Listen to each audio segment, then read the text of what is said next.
பிணைந்திருக்கின்ற மக்களுடைய அடிப்படை தேவைகளை நிறைவேற்றுகின்ற இந்த 80 திட்டப் பணிகளையும் கூடிய விரைவில் இந்த டிசம்பர் அல்லது ஜனவரி மாதத்திற்குள் மக்கள் பயன்பாட்டிற்கு கொண்டு வருவதற்காகத்தான் தினந்தோறும் கள ஆய்வு அரங்க ஆய்வுக் கூட்டங்கள் என்று தொடர்ந்து நடத்தி வருகின்றோம். வடசென்னை வளர்ச்சி திட்டத்தை பொறுத்தளவில் மாண்புமிகு முதலமைச்சர் அவர்கள் சிந்தையில் உயிர்த்திட்ட இந்த திட்டத்தினுடைய பணிகள் அனைத்தும் நிறைவேறுகின்ற பொழுது வடசென்னை மக்களுடைய தேவைகள் முழு அளவில் அல்ல ஓரளவிற்காவது பூர்த்தியாகி இருக்கும் என்ற நம்பிக்கையோடு இந்த பணிகளுடைய பயணத்தை தொடர்ந்து மேற்கொண்டு வருகின்றோம்.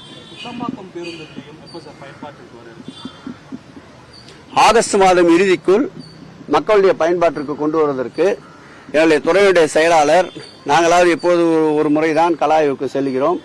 தொடர்ந்து அவர் அரங்க கூட்டங்களை நடத்தி கொண்டு அந்த கூத்தம்பாக்கம் பேருந்து நிலையத்தினுடைய பணிகளை விரைவுபடுத்தி கொண்டிருக்கின்றோம். அரசியல் ரீதியாக குற்றச்சாட்டு என்று எடுத்துக்கொள்ளக்கூடாது.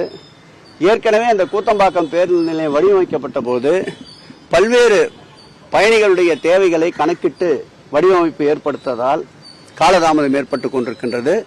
அனைத்து துறைகளையும் ஒருங்கிணைந்து போக்குவரத்து துறை, வருவாய்த்துறை, அதேபோல் அங்கு இருக்கின்ற உள்ளாட்சி போன்ற அனைத்து துறைகளையும் ஒருங்கிணைத்து மழைக்காலங்களில் தண்ணீர் தேங்காமல் இருப்பதற்கும், பேருந்து நிலையம் திறக்கப்பட்ட பிறகு போக்குவரத்து நெரிசலை கணக்கிட்டும், வருகின்ற பயணிகளுக்கு தேவையான அடிப்படை வசதிகளை கணக்கிட்டும் இந்த பணிகளை எல்லாம் நிறைவு செய்வதால் தான் காலதாமதம் ஏற்பட்டிருக்கின்றது.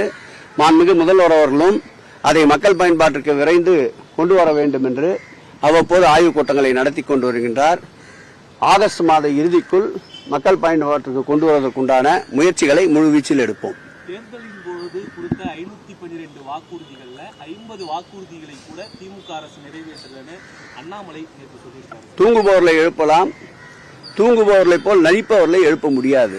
அதே மாதிரி மேடையிட சொல்லுங்கள், சொன்னதை எத்தனை செய்திருக்கின்றோம், சொல்லாததை எத்தனை செய்திருக்கின்றோம் என்று பட்டியலிடுகிறோம். ஆகவே குறை சொல்லுகின்ற தளத்தில் நிற்பவர்கள் குறை கூறிக்கொண்டு தான் இருப்பார்கள்.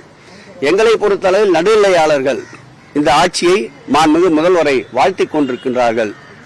இந்த ஆட்சியின் மீது வசைபாடியவர்கள் கூட இன்றைக்கு வாழ்த்துக்களை தெரிவித்துக் கொண்டிருக்கின்றார்கள். அவர்களுக்கு அரசியல் களம் வேண்டும் என்பதற்காக இப்படிப்பட்ட குற்றச்சாட்டுகளை சொல்லிக் கொண்டிருக்கின்றார்கள். குறைகள் இருந்தால் சுட்டிக்காட்டினால் நிறைவு செய்ய எங்கள் முதல்வர் தயாராக இருக்கின்றார்கள். இதுபோன்ற குறைகள், குற்றச்சாட்டுகளை எப்பொழுதும் எங்கள் முதல்வர் தள்ளிவிட்டு செல்வதில்லை.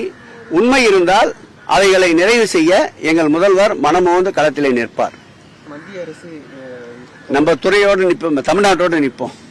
மாநில அரசு நீ எங்க டெல்லிக்கு போற நேரம் இங்க சுத்தியோ, தமிழ்நாட்டில் சுத்தியோ. ஆம்னி பேருந்து நிலையத்தை ஆம்னி பேருந்து உரிமையாளர்கள் சரிவர பயன்படுத்தவில்லைன்னு ஒரு குற்றச்சாட்டு இல்ல, அது விழா காலங்கள்ல அவங்க கிளாம்பாக்கத்திலேயே நிறுத்திட்டு செல்றாங்க. அதனாலதான் அதிகப்படியான ஒரு போக்குவரத்து நெரிசல் ஏற்பட்டு இப்போ அந்த வழிவகுத்து முடிச்சூர் பேருந்து நிலையத்தை பொறுத்தளவில் நீதிமன்ற வழக்கு ஒன்று நிலுவையில் இருக்கின்றது. கூடிய விரைவில் எங்களுடைய லீகல் செல் வாயிலாக நீதிமன்ற வழக்கை இறுதிக்கு கொண்டு வந்து அந்த முடிச்சூர் பேருந்து நிலையத்தையும் ஆம்னி பேருந்து ஓட்டுநர், ஆம்னி பேருந்து உரிமையாளர்களுக்கு பயன்படுத்துகின்ற அளவிற்கு அது மேம்படுத்தப்படும்.